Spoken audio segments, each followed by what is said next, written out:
राम राम चाचा। आप कौन से गांव से हैं? कहाँ? जरण से हैं आप? जरग जरग जरग से हैं आप, है ना? क्या काम करते हैं आप? यही जीविका है आपकी?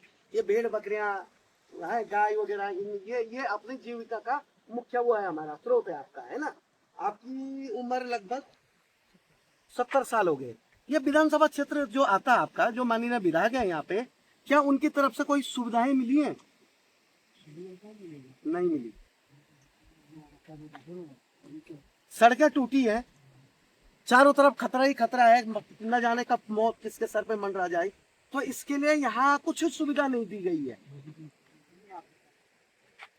तो यहाँ का लोकल शासन प्रशासन वगैरह कुछ कभी सोचा हो आप लोगों के बारे में? ये देखिए, ये देखो, ये देखो, ये प्रत्यक्ष मौत जो बोली जाती है, देखिए ये है।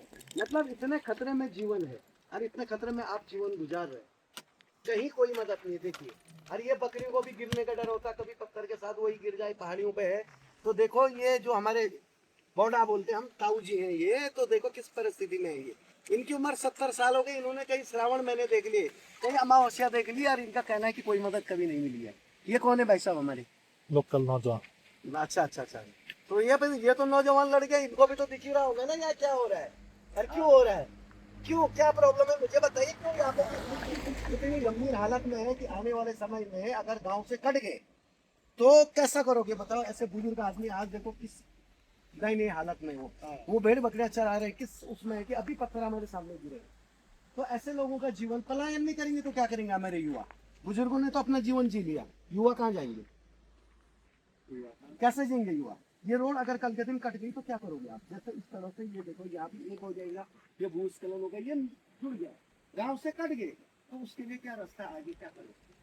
रास्ता नहीं, अभी भी कटा, अभी भी कटा, अरे अभी मंजूर देखा, उसके वाहन पे ऊपर गिरते गिरते ये पत्थर होता। तो इसके लिए कोई समाधान नहीं है।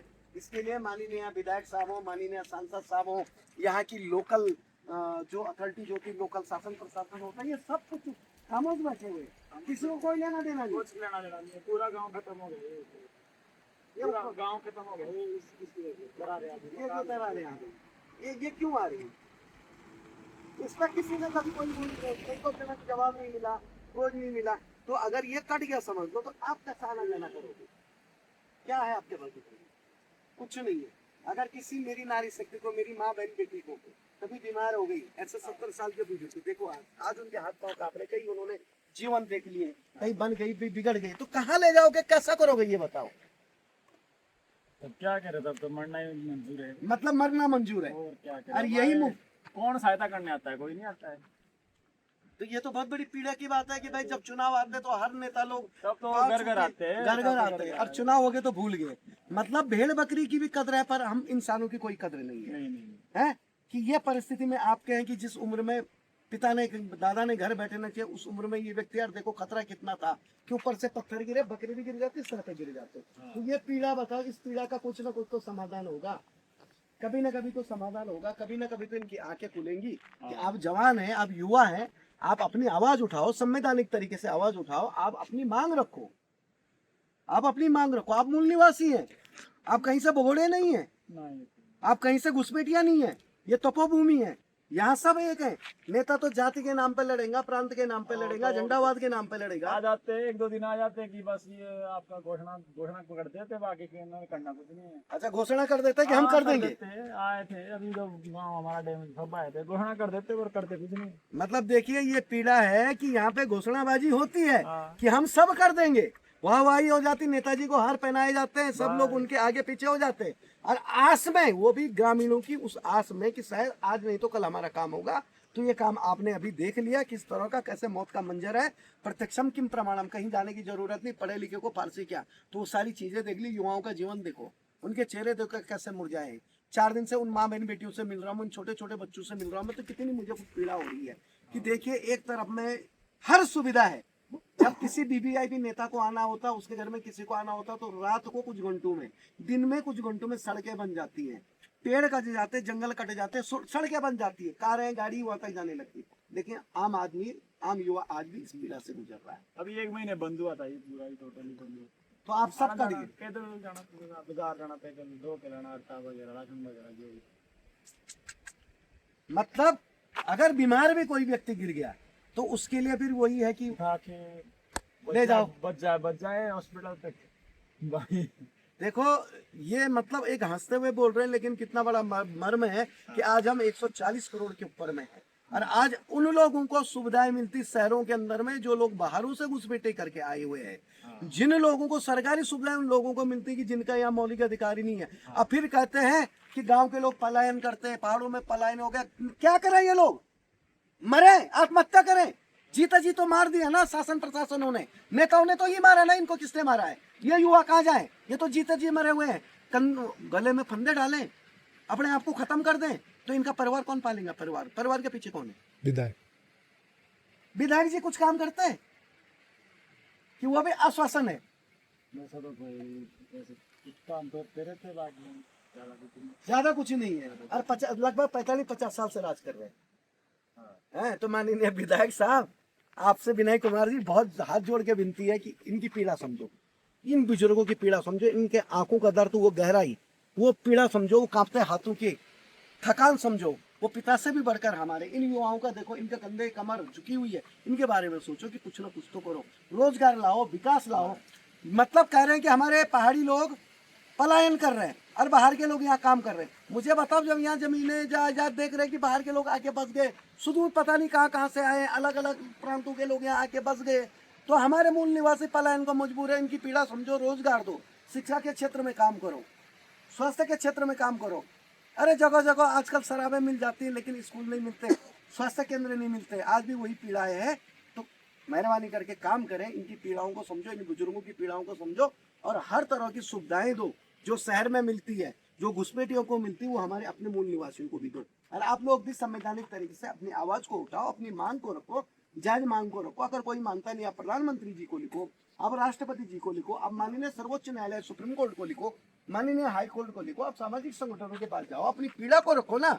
जब तक देखो बच्चे को भूख लगती है और माँ को भी पता नहीं होता, दूध पीते हुए बच्चे को भूख लग गई, जब वो रोता तभी माँ दूध पिलाती ना। तो आप अपनी आवाज उठाओ, संवैधानिक तरीके से एकजुट रहो। कोई जाति धर्म पंथ मजहब रंग रूप पे नहीं बटना, एकजुट रहो भाई। बचाओ अपने पहाड़ों को, अपनी संस्कृति को, इन कांपते बुजुर्गों को। इनका आशीर्वाद अपने साथ है, तो इनकी पीड़ा को देखो और सब एकजुट हो। और जहां जहां कुछ लगा, हम आपके साथ हैं। बंद करो नेताओं के पीछे आगे पीछे घूमना, इनका जयकार लगाना, इनके झंडे उठाना, इनके बैनर लगाना, इनके पंपलेट बांटना बंद करो, सक्षम बनो। और अगर काम नहीं होते, बहुत रास्ते हैं आज तो अपनी आवाज उठाने के लिए, कई संवैधानिक रास्ते हैं। तो मेरी अपेक्षा है अपनी सभी युवाओं से, सब एकजुट होंगे। और आपको लग रहा है कि अगर बदलाव करना है कि नहीं, कोई सक्षम नहीं है, कोई सांसद सक्षम नहीं है, विधानसभा का जो मेंबर होता है आपका विधायक, वो सक्षम नहीं है, ये कोई जो छोटे मोटे स्तर से शुरुआत करते हैं नेता लोग, वो सक्षम नहीं है ना। बदलाव करो, कोई भी पक्ष पार्टी का हो, लेकिन दमदार हो, जो काम करे, जो पीड़ा समझे आप लोगों की, युवाओं की पीड़ा समझे, बुजुर्गों की पीड़ा समझे, नारी शक्ति की पीड़ा समझे और उनके लिए रात दिन दौड़े, उनके लिए काम करे। तो ऐसे व्यक्ति को कोशिश करो कि उसके साथ खड़े हो जाओ, कंधे से कंधे मिला के। किसी नेता का कभी 1 रुपए मत खाओ, शासन देगी, शासन से मांगो, अपने मौलिक अधिकारों को जानो। तो दोस्तों, ये पीड़ा है युवाओं की भी, आपने देख ली, आपने बुजुर्ग की भी देख ली। तो ऐसे लोगों की पीड़ा के लिए हमारा आधा भारत देश कह रहा पता ही नहीं, अनभिज्ञ है कि क्या होता। बस इतना बताएं कि सैलानी बन के आते हैं, 4 कपड़े लटकाते हैं, कहाँ जा रहे हैं तो हिमाचल प्रदेश जा रहे हैं, कहाँ जा रहे हैं तो उत्तराखंड जा रहे हैं। बस हो गए, आए 4-5 गाने सुने, कहीं बैठे, पिकनिक किए, मजे किए, बच्चों को लाए, लेकिन इनकी पीड़ाओं से किसी से कोई सारोकार नहीं किसी को। इनके आंखों में उठते हुए उन आंसू को, उन दर्द को, उस मर्म को किसी को पता नहीं। ऐसे बुजुर्गों की, ऐसी नारी शक्तियों की सर पे ले जा रही, कब ऊपर से घसर के नीचे आ जाए, काटते काटते कहाँ कब कोई घटना घट जाए, इससे किसी को सारोकार नहीं है। तो इन चीजों को देखो, इन लोगों के साथ खड़े रहो, हम इन लोगों के साथ खड़े, हम आप लोगों के साथ खड़े, जो भी हो सकेगा, जो भी हो सकेगा, जैसा भी हो सकेगा, संवैधानिक तरीके से आपके साथ लाएंगे। आप बदलाव लाओ, बस जो काम नहीं करता उसे हटा दो। मैं अगर काम नहीं कर सकता, सक्षम नहीं, मेरे पे भी लात मारो और हटा दो कि साला भाषण नहीं, हमें राशन दो, हमें भाषण मत दो, हमें सुविधाएं दो, हमें भाषण मत दो, हमें सड़कें दो, हमें भाषण मत दो, हमारे बच्चों के लिए स्कूल दो, हमारी माँ बहन बेटों के लिए प्राथमिक स्कूल दो, शिक्षा का केंद्र दो, हमें भाषण मत दो। इस तरह को काम करो। है जय हिंद, वंदे मातरम, जय संविधान, जय देवभूमि उत्तरांचल। और अपना आत्मविश्वास खोने मत दो, सबसे बड़ा होता है आत्मविश्वास।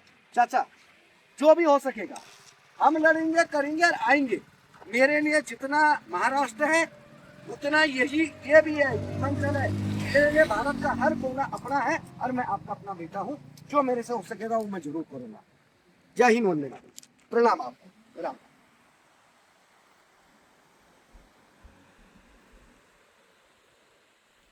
इनसे पानी भी, ये जो पानी है देखो, पानी भी एक दिन ये देखो आपके पानी के स्रोत सूख जाएंगे। ये देखिए पानी भी सूख रहा ना, दब रहा ना मलबे से। वो देखो पूरा मलबा वहां से पूरा सूख जाएंगे ना, यहाँ तक कि पानी भी पीने नसीब में नहीं होगा। पूरा देखते जाओ ऊपर भाई, ये सब सब खत्म है भाई।